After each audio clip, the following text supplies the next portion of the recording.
नमस्कार।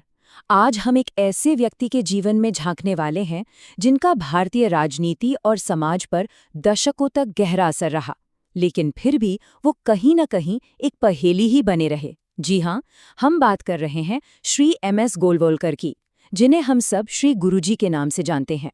वो राष्ट्रीय स्वयंसेवक संघ के दूसरे सरसंघ चालक थे।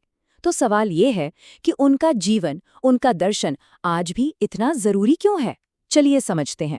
और देखिए, उनके दर्शन को समझने के लिए उनके इस एक विचार से बेहतर कोई और शुरुआत हो ही नहीं सकती। ये सिर्फ एक वाक्य नहीं है, ये तो निस्वार्थ सेवा का पूरा फलसफा है। जरा सोचिए, एक नेता कह रहा है कि समाज चाहे फूलों की माला पहनाए या जूतों की, उसे सब मंजूर है। इससे साफ पता चलता है कि उनके लिए सेवा किसी तारीफ या बुराई से कहीं ऊपर एक आध्यात्मिक कर्तव्य था। लेकिन एक बात है, श्री गुरुजी हमेशा से एक आध्यात्मिक नेता नहीं थे। उनका सफर तो एक बिल्कुल अलग दुनिया से शुरू हुआ था, विज्ञान और शिक्षा की दुनिया से। तो फिर एक शानदार एकेडमिक करियर की राह पर चलता हुआ इंसान आखिर एक आध्यात्मिक साधक बना कैसे? यही तो उनके जीवन की सबसे दिलचस्प कहानियों में से एक है। और ये जो बदलाव था ये बहुत तेजी से हुआ। देखिए, 1928 में वो एक प्रोफेसर थे। कुछ ही साल गुजरे, 1930 का दशक आया और उनका झुकाव रामकृष्ण मिशन की तरफ हो गया। फिर आया 1937 का साल, जो उनकी जिंदगी का असल टर्निंग पॉइंट था, जब उन्हें आध्यात्मिक दीक्षा मिली। और उसके सिर्फ 3 साल बाद 1940 में वो भारत के सबसे बड़े संगठनों में से एक का नेतृत्व कर रहे थे। मतलब एक प्रोफेसर से एक आध्यात्मिक गुरु और फिर एक राष्ट्रीय नेता। वाकई एक असाधारण सफर था ये। अच्छा, उनकी तस्वीरें जब भी हम देखते हैं तो सबसे पहली चीज जो ध्यान खींचती है वो है उनके लंबे बाल और दाढ़ी। लेकिन ये कोई फैशन स्टेटमेंट नहीं था। इसके पीछे एक बहुत प्यारी सी कहानी है जो उनके गुरु के प्रति उनके समर्पण को दिखाती है। हुआ ये कि एक बार उनके गुरु ने बड़े प्यार से उनके बालों में हाथ फेरते हुए कहा, इन्हें कभी मत काटना। बस, गुरुजी ने इस छोटी सी बात को जीवन भर के लिए एक वचन बना लिया। और ये देखिए, ये कोई पब्लिक स्पीच नहीं है, ये उनकी पर्सनल डायरी के शब्द हैं। उस दिन के जब उन्हें आध्यात्मिक दीक्षा मिली थी, उन्होंने लिखा, मैं वो नहीं हूं जो 1 मिनट पहले था। जरा इन शब्दों की गहराई को महसूस कीजिए। मतलब उनके लिए ये सिर्फ एक रस्म नहीं थी, ये तो एक तरह का पुनर्जन्म था, जिसने उनकी जिंदगी की दिशा ही हमेशा हमेशा के लिए बदल दी।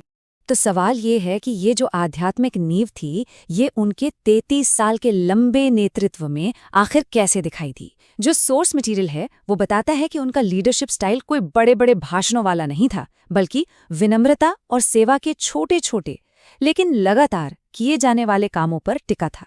चलिए इसे कुछ किस्सों से समझते हैं। ये किस्सा उनके लीडरशिप के अंदाज को बहुत अच्छे से बताता है। देखिए, वो चाहते तो उस कार्यकर्ता को जगाकर डांट सकते थे, है ना? लेकिन उन्होंने ऐसा नहीं किया, बल्कि खुद उसकी जगह पहरा देने लगे। उनका सिद्धांत बड़ा साफ था, बातों से नहीं, अपने कामों से लीड करो। उन्होंने सिर्फ ये कहा नहीं कि दूसरों का ख्याल रखो, बल्कि खुद करके दिखाया।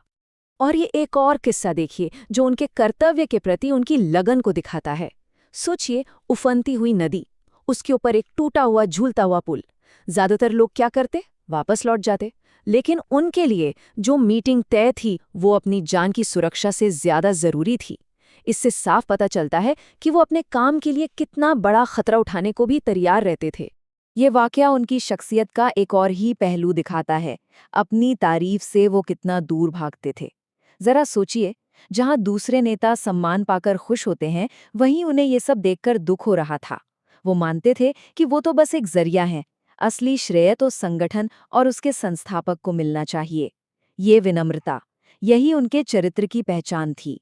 तो उनके व्यक्तिगत जीवन के इन किस्सों से अब हम उनके बड़े फलसफे की ओर चलते हैं।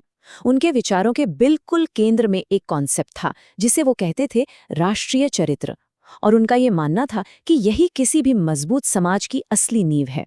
तो आखिर ये राष्ट्रीय चरित्र है क्या? देखिए, उनके लिए ये कोई किताबी बात नहीं थी, ये किसी भी देश की इमारत की नींव थी। उनका विश्वास था कि सड़कें, कारखाने या बड़ी बड़ी सेनाएं, ये सब किसी राष्ट्र को महान नहीं बनाती, बल्कि उस देश के नागरिकों का चरित्र उसे महान बनाता है। और उन्होंने इस राष्ट्रीय चरित्र को 2 हिस्सों में बांटा, जो एक दूसरे से पूरी तरह जुड़े हुए हैं। पहला है व्यक्तिगत चरित्र, यानी हर एक इंसान की अपनी ईमानदारी, उसका आत्मनियंत्रण। और दूसरा है सामूहिक चरित्र, मतलब एक राष्ट्र के तौर पर हम सबका मिलकर काम करने का जज्बा। और इस बात को समझाने के लिए ना वो अक्सर प्रहलाद की पौराणिक कथा का उदाहरण देते थे। कहानी यह है कि जब इंद्र ने धोखे से प्रहलाद से उनका शील यानी उनका व्यक्तिगत चरित्र छीन लिया, तो जानते हैं क्या हुआ? उनका सब कुछ, धन, शक्ति, राज्य, सब कुछ अपने आप चला गया। गुरुजी का भी यही मानना था कि अगर एक एक व्यक्ति का चरित्र कमजोर है तो पूरे राष्ट्र की सामूहिक शक्ति कभी मजबूत हो ही नहीं सकती। और इस रिश्ते को समझाने के लिए उनका ये सिक्के वाला उदाहरण तो कमाल का है। बिल्कुल सही बात है। जैसे एक सिक्के के चलने के लिए उसके दोनों पहलू जरूरी हैं, ठीक वैसे ही एक मजबूत राष्ट्र के लिए व्यक्तिगत और सामूहिक दोनों चरित्र जरूरी हैं। एक के बिना दूसरा अधूरा है, बेकार है। अब हम उनके जीवन के आखिरी पड़ाव की ओर चलते हैं और सोर्स मटेरियल बताता है कि कैसे मुश्किल से मुश्किल हालात में भी उनकी प्रतिक्रिया उनके जीवन भर के सिद्धांतों की ही एक झलक थी। जरा सोचकर देखिए, कैंसर जैसी गंभीर बीमारी से कोई जूझ रहा हो और वो अपने काम को शरीर का पोषण कहे। बीमारी और तेज दर्द के बावजूद उन्होंने अपने दौरे, अपनी बैठकें, सब कुछ जारी रखा। ये उनकी इच्छा शक्ति और अपने कर्तव्य के प्रति उनके समर्पण का एक असाधारण, एक बहुत बड़ा उदाहरण था। और ये देखिए, ये शब्द उनके डॉक्टर के हैं। ये हमें एक बाहरी नजरिया देता है कि श्री गुरुजी ने अपने आखिरी सालों में किस गजब की चारित्रिक शक्ति का प्रदर्शन किया। ये किसी फॉलोवर की तारीफ नहीं है, ये एक मेडिकल प्रोफेशनल का आकलन है जिसने उनकी तकलीफ को बिल्कुल करीब से देखा था।